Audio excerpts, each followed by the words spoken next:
to Money Mondays, powered by the Joseph Business School, where we provide you with up-to-date money news for your personal finances and businesses. I'm your host, Geil Thompson.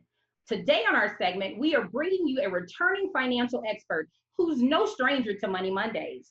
She's a certified public accountant, president of WeSolve Consulting, LLC, and the CFO of Battle Enterprises.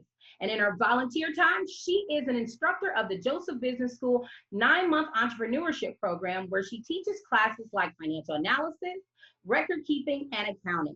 Last time she was on our segment, she talked about getting in the driver's seat of our finances and, when necessary, taking the appropriate risk to get ahead. Today, she's going to talk to us about having faith and stepping out on fear, even when you're afraid. Without further ado, welcome Latasha Battle back to Money Mondays. Thank you for having me, Jill. It's a pleasure. Now, with the recent pandemic, many people are now jobless. Businesses are closed, and some may feel as though they're uncertain of the future. Can you tell our Money Monday audience what they should be doing to prepare for the future? Two things. One, they need to pray. I hope everybody is praying. Two, we need to be proactive. We've got to put ourselves back in the driver's seat to navigate these times. I think sometimes people are looking for a rescuer. We get one deliverer, and that's the Lord Jesus. And so we need to be proactive. We need to look at what we have in our house. We need to take stock of what we have in inventory. What do I have? What do I need? How do I navigate these times? I said before, everybody's in the same storm, but they're not in the same boat. For a lot of people, there was a time to rest and refresh and, recharge. And for some people, it's panic, right?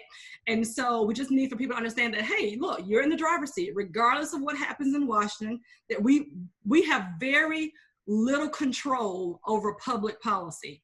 I hear that there are some 300 million Americans, 150 million that will be getting some kind of stimulus payment. And so you got 535 people who are making decisions for 150 million. So do we really think that they know what's going on in our individual home? Do they really know our individual specific situations? And so who's most intimate with your situation other than you? And so what I want people to do is I want them to put themselves back in the driver's seat. I want them to put themselves, back in a position where they know what's going on, they know what they need to do, and they can figure it out. And so what we've been instructing people to do is make a plan. We don't know how long these times are going to last. Some say it's going to be, it's going to end at the summer. Some say we're going to have a spike, in the winter. But whatever it is, God's people can be prepared. You know what I'm saying? And so I want us to be prepared. I don't want us to panic. There's no reason to panic, because what I found out is that people who are fearful make bad decisions. Fear is not a great motivator, and it is definitely not a good decision maker. And so we don't want people to panic. We don't want people to fear. We want them to cast all their cares on God, but we also want them to be proactive, and we want them to ask themselves the right questions. Be curious about what's going on in the world, but be proactive about what's going on in your house, because at the end of the day, you are individually, single-handedly responsible for how you navigate these times. And so the first step is you got to be proactive. Yeah, that's good. So how should we handle our money? Keep cash. In times of uncertainty, you can't eat stocks, you can't eat bonds, you can't eat insurance products. But what you have is if you keep cash. And so remember, Jill, in some of our other classes, we've told people, to save 3 to 6 months of living expenses. You should have that available. And so now, we're saying 6 to 12 months. But the reason that you want people to save is because you don't want people to be caught in these binds. So when people lose their jobs, what do they do when they don't have the money? They default right back to their credit cards. When they lose their jobs, it's like, what happens? It's like your mortgage gets behind. But if you've been saving up living expenses in the times of harvest, if you prepared for the famine, then you are really positioned to handle these times. And so we're telling people, just save money, save as much as you can. You can't go anywhere anyway. You can't go to the malls, you can't go to the restaurants, you can't go to the movies. So there's a lot of can'ts right now, right? And so you should be saving, and you should be only spending money on your basic needs, things that you need: food, shelter, transportation, utilities. That's what you should be spending your money on. Everything extra, you should be saving. I never really tell people to stockpile cash.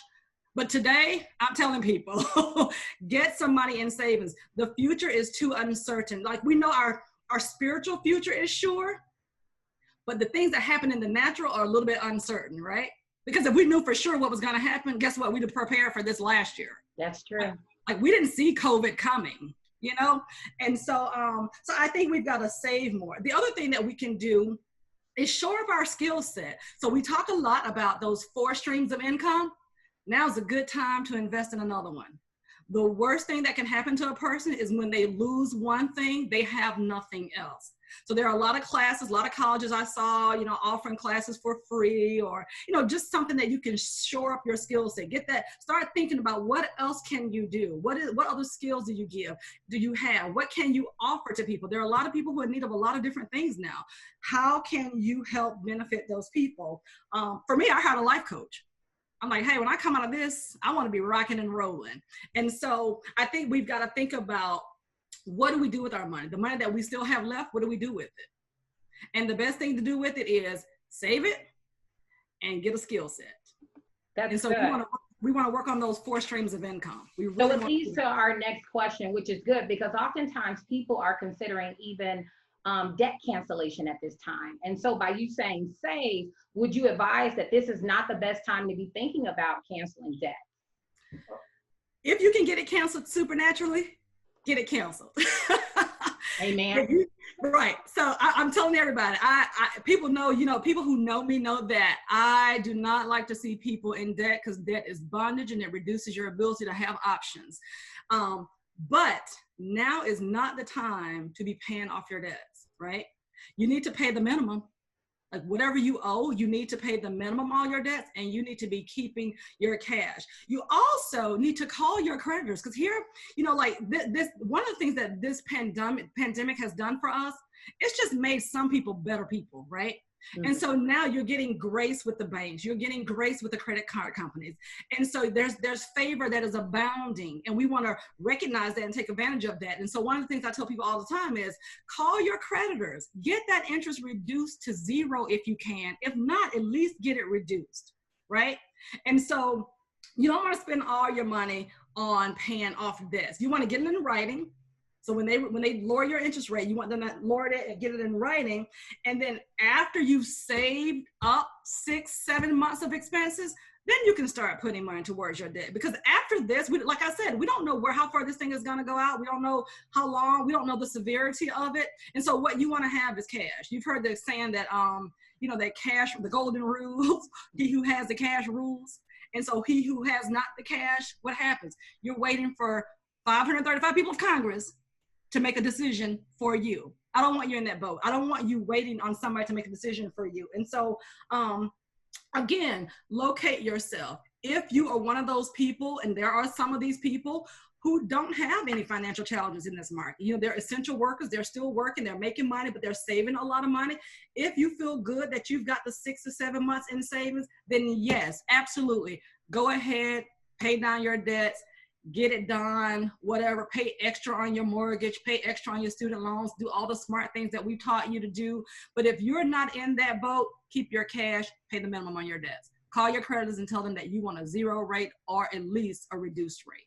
That's so good. And so too, a lot of insurance companies are offering discounts at this time. Can you tell us how it works? How do we go about contacting them to see if we even qualify?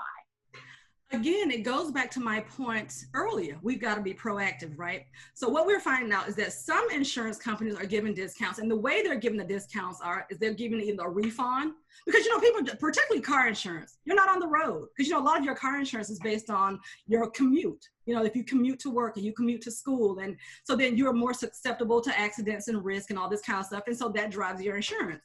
And so what a lot of car insurance are doing is they're giving you a discount automatically. So let's just say if your monthly insurance bill is, you know, $100, you know, next month it might be $80. You don't have to do anything. They're just going to give it to you automatically because they know that people aren't on the road.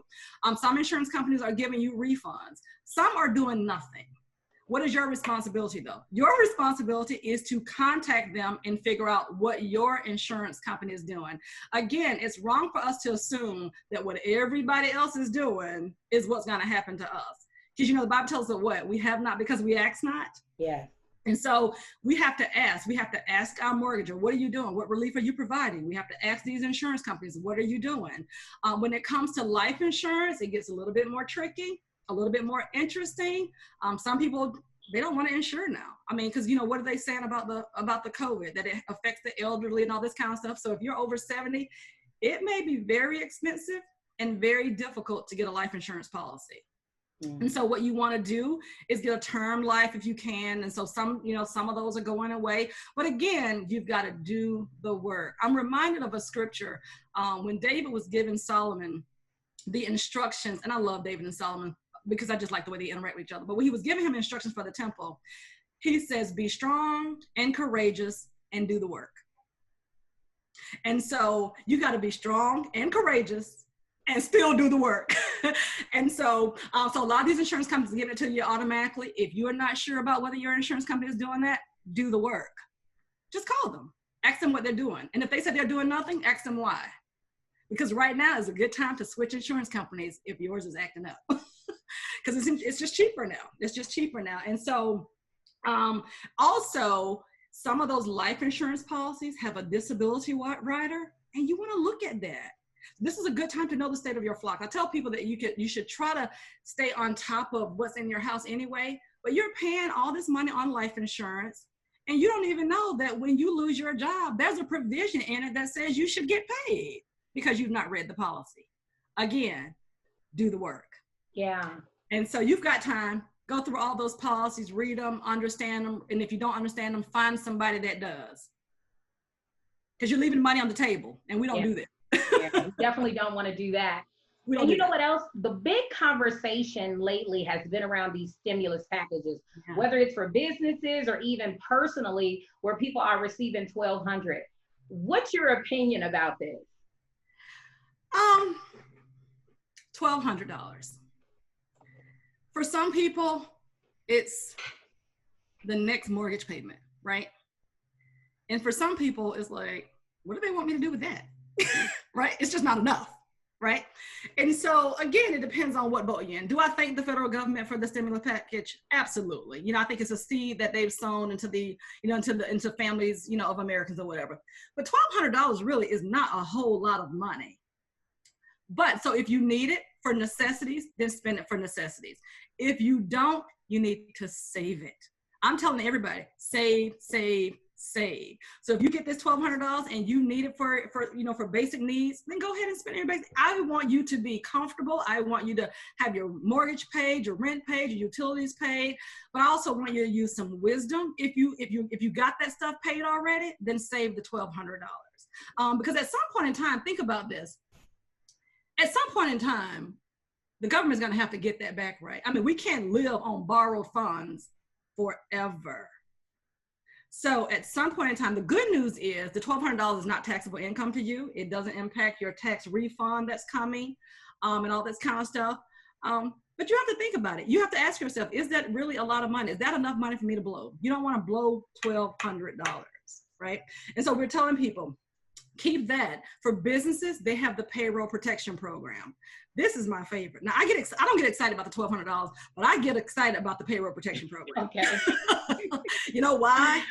Because for some people, that's a lot of money. I mean, for some people, that $1,200, that payroll protection program is going to give businesses a lot of money. But what it does is it stabilizes them for a little while. And it's a loan that is completely forgivable if you keep your people on staff for 8 weeks. So if you keep your folks on staff for 8 weeks, that payroll protection program could be $100,000, it could be $50,000, it could be $30,000, but it's more than $1,200. And so anybody that has not applied for that, small business that has not applied for that, go ahead and apply for that. That's a beautiful piece. The other thing is in the stimulus packages, I think with unemployment, some people are getting $600 more than they were getting when they were working. Again, that's extra. So what do? You sock it away. You sock it away, you put it in a savings account. And I know there's not much interest being earned on savings right now. And so you can go online and do some other online savings that offer a little bit more interest, but you've got to save it. And I don't tell people to save for a rainy day, even though there will be rainy days, but I tell people to save for opportunities. You know what I'm saying? So it's like, even if you know, if you don't believe in the rainy day concept, then just, you know, just save for an opportunity. Because think about it right now, Jill, the whole world is on sale for those that have money. That's you know true. What I'm saying? The whole world's on sale. And so we just got to just kind of keep in mind that stocks are cheap. Real estate is cheap. Interest rates are low. The whole world is on sale. And if you got money saved and you're not worried about or thinking about or concerned about your basic necessities, there's an opportunity for you. There's an opportunity for you to own assets, right? And so we've just got to kind of be mindful. We've just got to be mindful of those opportunities. And so, yeah, sure. A lot of things, I'm trying to think of anything else in the stimulus package. A lot of things going on in the stimulus money, but here's the deal. Stimulus money won't last forever, right? The government can't bail you out forever. So I'm telling people again, be proactive. Take advantage of everything that's been offered to you, but don't lose any opportunity to come out of this much better financially. That's really good advice. And so many people are in fear of losing their homes, whether they rent or own. Can you talk to our audience about how they can stay on top after this is over? Pay your mortgage. You know, because what is happening now with the stimulus packet is, if you have a mortgage that's backed by any of the federally insured organizations like Freddie Mac, Fannie Mac, FHA, and all this kind of stuff, like these federally backed mortgage loans, they're giving you a forbearance for 180 days, right? So there's 180 days that you are mortgage free.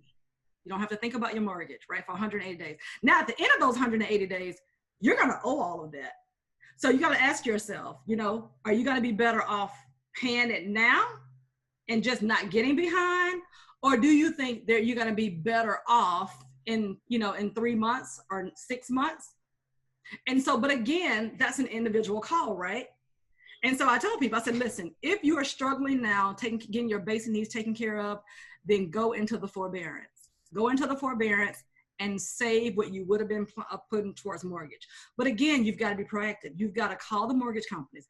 This is my situation. This is what I'm going through. Can you reduce my rates? Can you reduce my mortgage payment? Can you reduce the print? Can you reduce it?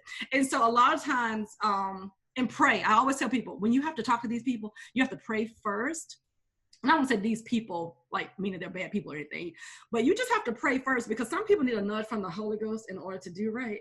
And so it's like, I always pray before I place these calls, because I want them to hear God when they're talking to me. And so I tell people, it's like, pray. And so, but get in front of the situation. Don't get a letter from your mortgagor saying that you're late. Get in front of that. Have notes in the file. Have them put notes on your credit report. I mean, there's a disaster code that you can get put on your credit report. Have them do some of this stuff so that when you come out of this, when you're on the other side of this, you've made a friend. You've made a friend with the lender. You've made a friend with your creditor. And so there's really nothing you can do to just kind of get out of paying a mortgage.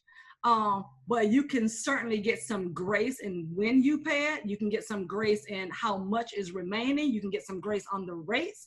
You can get some grace. And so we're telling people, if you get in front of that, it's a good opportunity. And if all this fails and they're just acting really, really silly, you may need to refinance. Now might be a good time to refinance at a lower rate, since the rates are so low now. And so now may be a good time to refinance, not for more time, but for a better rate. That's really good. And so, Latasha, you are like a wealth of information. I always enjoy having a conversation with you, because it seems like there's a never-ending well. I can keep going. So what's so good is that you'll be teaching within the Joseph Business School on May the 23rd, where you'll be teaching the Money Basics course. Yes. And I know that much of what you'll be covering this time around will be essential for our business owners, as well as individual family members who have been affected by the pandemic. As you guys can see, she's giving you guys nuggets, but this is a 3-hour course where you're going to dive deep. She's going to give you guys some very important information about how we can make sure that you come out on top at the end of this pandemic. Is there anything else that you would like to tell our audience before we close out this segment? I would just like to tell people to be encouraged. To be encouraged. Students who are paying student loans, there's some opportunity to get those put into deferment. all the loans are by default, the federal backed loans are going to a 0 rate. So if you can still make the principal, then you're paying it down faster. And so even though these are some very interesting times, it's really a good time to reflect and to think and to just do some things right. You know, I always tell people you're probably one good decision away from living the life that you love. And so just take some time to make that one good decision. So we've got to remember that God is with us. You know what I'm saying? It's like, you know, in spite of what's going on, he's still a good God. We're still his people.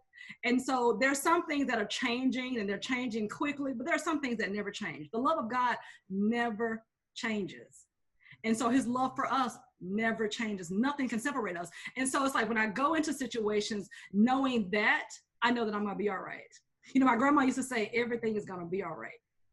And so I believe that. I believe everything is gonna be all right. What I want people to know, that you can come out of this a better person. You can come out of this a more wealthy individual. You can come out of this a more sophisticated financial person. You can come out of this better. But again, it's really up to you. It's not up to Washington. It's not up to your governor. It's not up to your church. It's not even up to JBS Money Mondays. But you can definitely come out this better once you make a quality decision. So what I hope people are looking at this situation and going, if I'm ever in this situation again, I'll be ready. Mm-hmm. I'll be prepared. If I ever find myself in a situation like this again, I'll be prepared. That's and so we want to see people prepared and blessed and with options and just living a life that they love. Latasha, how can our audience get in contact with you? They can email me. They can, I think I told you last time I was with you that we was building a website. Did I tell you that? Yes, you did. Okay. So I did build one. Awesome. But they're waiting on me to figure out the about page. It's been the hardest thing to talk about myself. But everything else is up and running. So anyway, yeah, they can email me, they can call me, they can do all kinds of things. And soon they'll be able to, go to the website. But yeah, it's been fun. It's been fun talking to people. It's even more fun to see that, that what you're giving people, they're using. So pretty exciting. Well, there you have it, Money Monday audience. Latasha, we appreciate you so much for taking the time to come out and speak to our audience. For those of you who still have not registered for the Money Basics course, yes, be sure to register at the JBS website. She will be teaching on Saturday, May the 23rd. Sign up for that class. Is going to be from 10 a.m. to 1 p.m. If there is a topic that you'd like for us to cover as part of our Money Mondays segment, be sure to email us at moneymondays@jbs.edu. Again, that's moneymondays@jbs.edu. And again, I'm your host, Geil Thompson, and I look forward to seeing you prosper this year. Have a great day, everybody.